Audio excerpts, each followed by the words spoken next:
right, Dana, I want to ask you about I'm over here. Yeah. Your Mount Rushmore of mixed martial artists. ESPN asked you about it, and that always creates a bunch of debate. But I was wondering what your methodology was, because people are always saying, well, this guy was a better fighter than this person. But I agree. When you're doing That's why if you ask me, I obviously have different,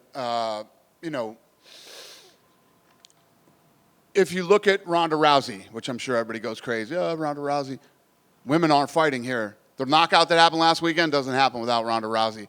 Ronda Rousey opened the door for all women and became a huge superstar for us, and the biggest superstar in the history of female fighting. Right out the gate, as far as the gates, pay-per-views, attention, all of it. Nobody was bigger than Ronda. She started it all. Conor McGregor took this whole sport to another level when he became not only the biggest star in the sport, but one of the biggest stars in all of sports. You had NFL and NBA and soccer players mimicking Conor McGregor during the games. If you guys want to get into the Jon Jones shit, we can get into that. But yeah, I'm obviously going to have a different criteria when you ask me who I think are, because of things that I know that happened inside the business and how it changed the game. So for you, it's like a measure of the growth, like what contributed to the growth of the sport. If you walk up to me and you say, no different than if I walk up to any of you, who's your Mount Rushmore? I mean, this is something you'd have to really sit down and look at stats and break things down. There's so many great fighters that have lived. You could put Forrest Griffin in the Mount Rushmore. Where are we right now without Forrest Griffin and Stephen Bonner?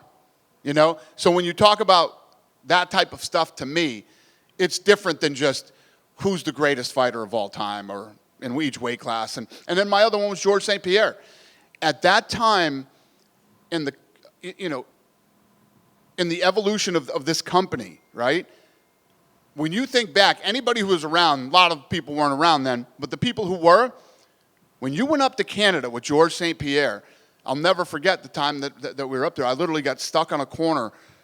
I'm not kidding you, thousands of people. That's when I was tweeting tickets. Remember those days? When I had video blogs and was tweeting tickets? We literally almost got killed up there one day. And by killed, I mean like trampled by people looking for tickets.